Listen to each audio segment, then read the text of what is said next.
गांव के किनारे एक पुरानी हवेली थी, जिसे लोग भूतिया हवेली कहते थे। वर्षों से कोई भी वहां जाने की हिम्मत नहीं करता था। हवेली के बारे में तरह तरह की कहानियां प्रचलित थीं। कुछ कहते थे कि वहां रात को सफेद साया घूमता है, तो कुछ का दावा था कि उन्होंने वहां किसी के चीखने की आवाजें सुनी है। गांव वाले डर के मारे सूर्यास्त के बाद उस हवेली के पास जाने से भी कतराते थे। गांव में एक युवक था, जिसका नाम अर्जुन था। वह निडर और साहसी था।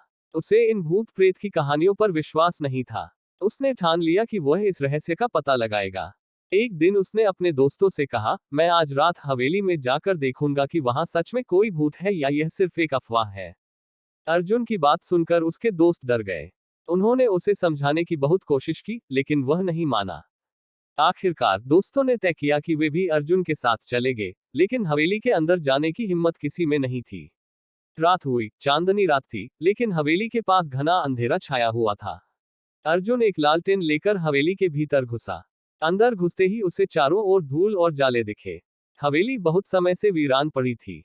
अंदर का माहौल अजीब था, जैसे कोई उसे देख रहा हो। अचानक उसे ऊपर की मंजिल से किसी के पैरों की आहट सुनाई दी। वह धीरे धीरे सीढ़ियां चढ़ने लगा। जब वह ऊपर पहुंचा, तो देखा कि एक खिड़की तेज हवा में खुद ब खुद हिल रही थी। उसे लगा कि शायद यह आवाज हवा के कारण हो रही होगी। तभी उसे किसी के हंसने की धीमी सी आवाज सुनाई दी। यह आवाज बहुत डरावनी थी। अर्जुन का दिल तेजी से धड़कने लगा। उसने चारों ओर देखा, लेकिन कोई नहीं था। अचानक एक परछाई उसके सामने से गुजरी। अर्जुन घबरा गया, लेकिन उसने अपने डर पर काबू पाया। उसने जोर से पूछा, कौन है वहां? कोई जवाब नहीं आया। तभी एक काले कपड़े में लिपटा हुआ साया उसके सामने आ गया।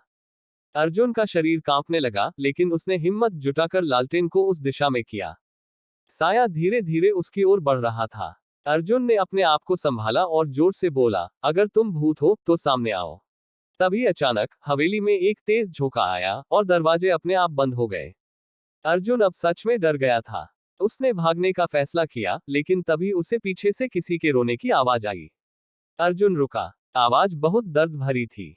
उसने चारों ओर देखा और पाया कि एक सफेद कपड़ों में एक महिला बैठी थी, जो रो रही थी। अर्जुन ने हिम्मत करके पूछा, तुम कौन हो? महिला ने धीरे धीरे सिर उठाया। उसका चेहरा बहुत दुखी था। उसने कहा, मैं इस हवेली की बेटी हूँ। सालों पहले मेरे परिवार ने मुझे धोखा दिया और मुझे मार दिया। मेरी आत्मा यहाँ फंसी हुई है। अर्जुन को अब एहसास हुआ कि यह भूत नहीं, बल्कि एक आत्मा है जो न्याय चाहती है। उसने महिला से पूछा, तुम्हारी आत्मा को शांति कैसे मिलेगी? महिला ने कहा, मेरा अंतिम संस्कार अधूरा रह गया था। अगर कोई मेरी अस्थियों को ढूंढकर गंगा में बहा दे, तो मुझे मुक्ति मिल जाएगी। अर्जुन ने अगले दिन अपने दोस्तों के साथ मिलकर पूरी हवेली की खोजबीन की। अंततः उन्हें एक पुराने संदूक में उसकी अस्थियां मिली। उन्होंने गांव के पुजारी से इस बारे में चर्चा की और सभी ने मिलकर उसकी आत्मा की शांति के लिए विधिपूर्वक अस्थियों का विसर्जन किया।